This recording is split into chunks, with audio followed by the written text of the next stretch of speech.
Hello everybody and welcome to another Twilight Zone review. Today it is Season 4, Episode 7, Jess-Belle, written by Earl Hamner Jr., and starring Anne Francis as Jess-Belle, James Best as Billy Ben, and Laura Devon as Ellie.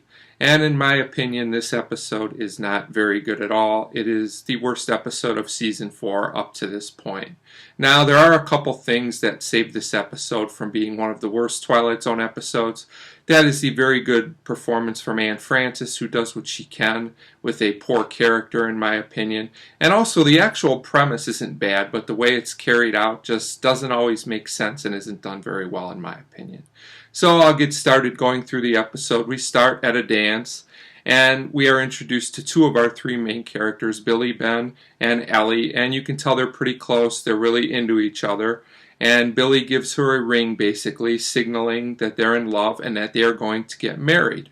Now, when this is announced back at the dance, we are introduced to our third main character, Jess-Belle, and she is not very happy about this. You can tell by the look on her face. So we get a scene with Jess-Belle and Billy, and we find out that they used to be an item, and that although Billy is now into the new girl Ellie, that Jess is not over him. So all this is fine. This is an okay setup. Unfortunately, things go down from here.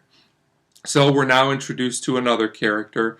Her name is Granny Hart, I believe, and she has powers to do certain things. Let's just say it that well. And Jess-Belle goes to her wanting help to win Billy Ben. Now, the way Jess-Belle is portrayed is just not, it doesn't hold up in modern times. She's a very desperate woman who only wants a man. Not the best portrayal of a female character ever.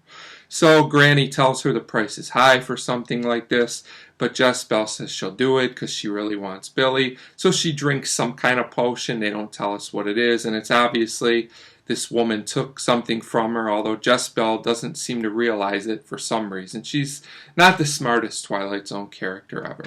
So we go back to the dance, and this immediately works, a little bit too quickly in my opinion. And Billy is all of a sudden enchanted by Jess-Belle, and he leaves Ellie and just goes off with Jess-Belle. Yet Ellie says if he would have me back, she would go with him. So another female character that all she wants is the guy.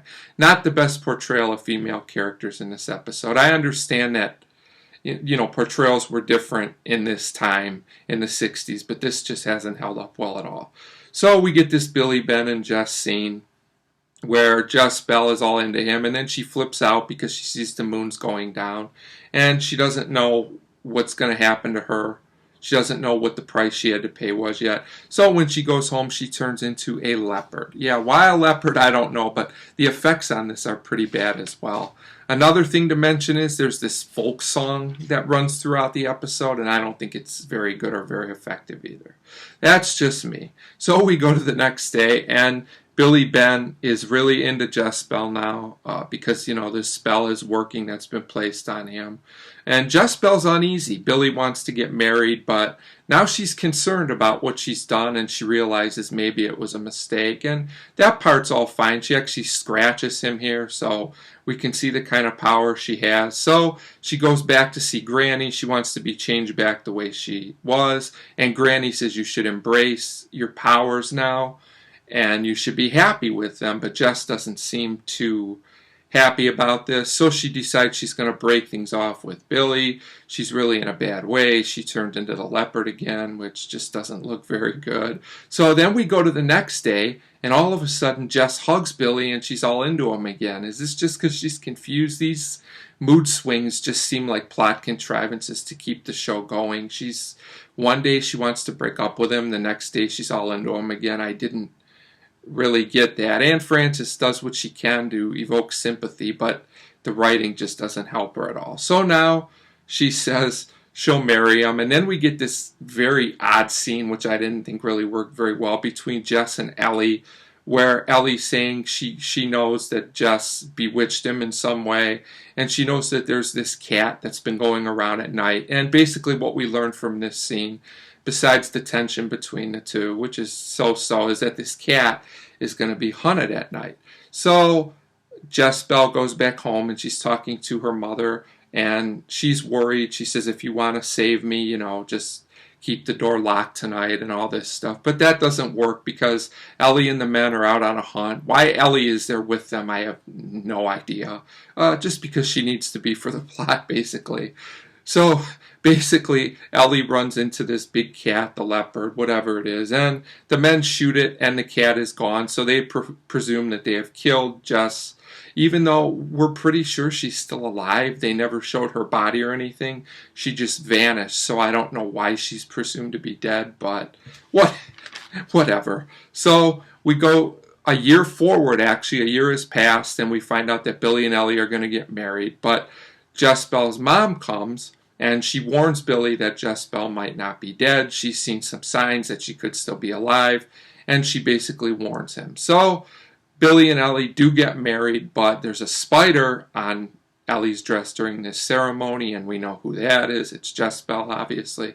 So when Billy and Ellie are at home, Ellie says she feels Jess there, like her power or whatever. I'm not really clear 100%. I guess just her presence. So Billy goes to see Granny, leaving Ellie alone. So maybe he's not the smartest character either. So he wants help getting rid of Jess-Belle. So Granny eventually helps him for a lot of money.